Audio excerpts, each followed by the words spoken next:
اکیلے نہیں نکلنا ہے۔ ہوا کیا تھا؟ غازی قدرے غصے میں امیر حمزہ پر چیخا تھا، جس کی آنکھیں وحشت سے پھٹی ہوئی تھیں۔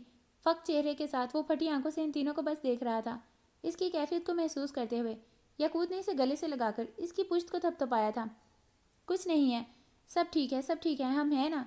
یاقوت کی تسلی کے بعد کچھ ہی دیر لگی تھی کہ امیر حمزہ کے حواس بحال ہونے لگے۔ وہ دروازہ تھوڑا سا کھلا تھا، میں اسی طرف دیکھ رہا تھا۔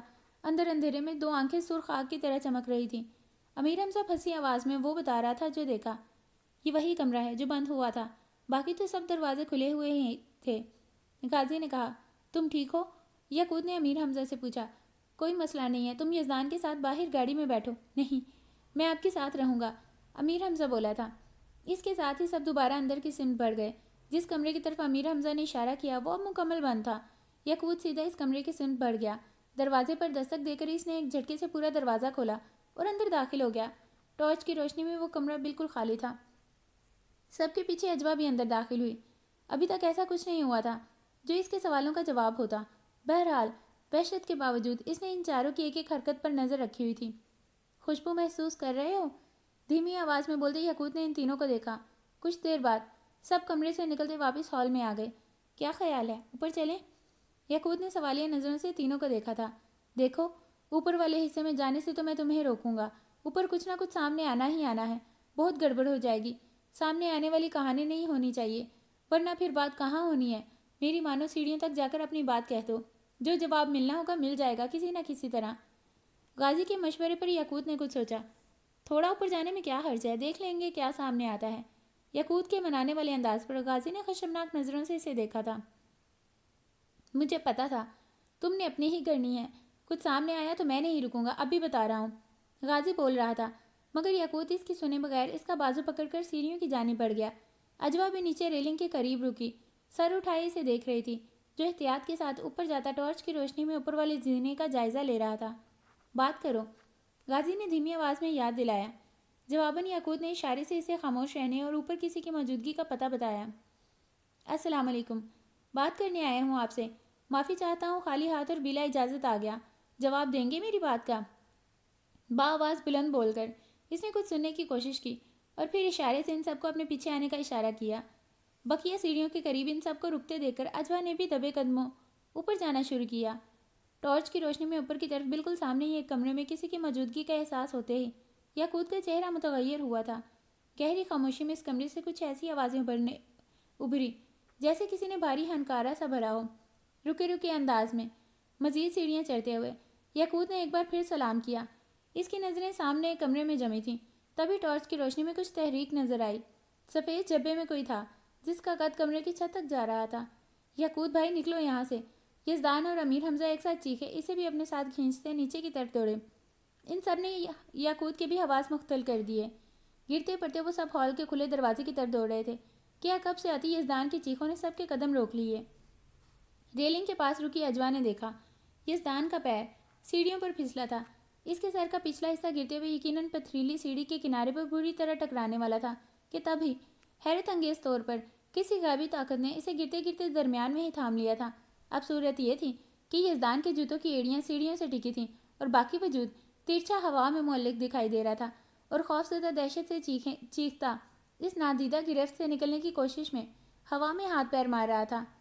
دانی کو پکڑ لیا یاقوت، غازی اور امیر حمزہ چیختے ہوئے واپس سیڑھیوں کی طرف بھاگے اور لگے یزدان کے پیر کھینچنے۔ اسی طرح اجوا نے دیکھا یاقوت آندھی طوفان کی طرح بھاگتا ہوا یزدان تک پہنچا اور اسے کمر کے گرد سے اپنے بازوں کے حلقے میں لے کر نادیدہ گرفت سے نکالنے کے لیے زور لگایا، جبکہ یزدان کی چیخیں چھت پھاڑ رہی تھیں۔ چھوڑ دو میرے بھائی کو، ورنہ اس مکان کی اینٹ سے اینٹ بجا دوں گا، چھوڑ دو اسے۔ وہ حلق کے بل دھار تھا۔ اس نادیدہ مخلوق کو شدید غیظ و غضب میں دھمکیاں دینا شروع کر چکا تھا۔ جو زبان پر آ رہا تھا بس بول رہا تھا۔ غصے میں پاگل ہوتا وہ یہ بھی نہیں دیکھ رہا تھا کہ یزدان ہر گرفت سے آزاد اس کے پاس ہی کھڑا تھا۔ غازی نے درمیان میں یاقوت کو روکنے کی، اسے وہاں سے ساتھ لے جانے کی بھی کوشش کی، مگر وہ شدید اشتعال میں قابو ہی نہیں آ رہا تھا۔ ہر وہ زبان جو وہ جانتا تھا، سب زبان میں وہ اس مخلوق کو برا کہہ رہا تھا۔ ایسے ایسے بھاری القابات سے وہ ان کو نواز رہا تھا کہ اجوا اپنے کانوں پر ہاتھ رکھنے پڑ گئے۔ شدید اضطراب میں وہ چیخ چیخ کر یاقوت کو خاموش کروانا چاہتی تھی، اسے بتانا چاہتی تھی کہ حقیقت کیا ہے۔ یزدان کو صرف گرنے سے روکا گیا تھا،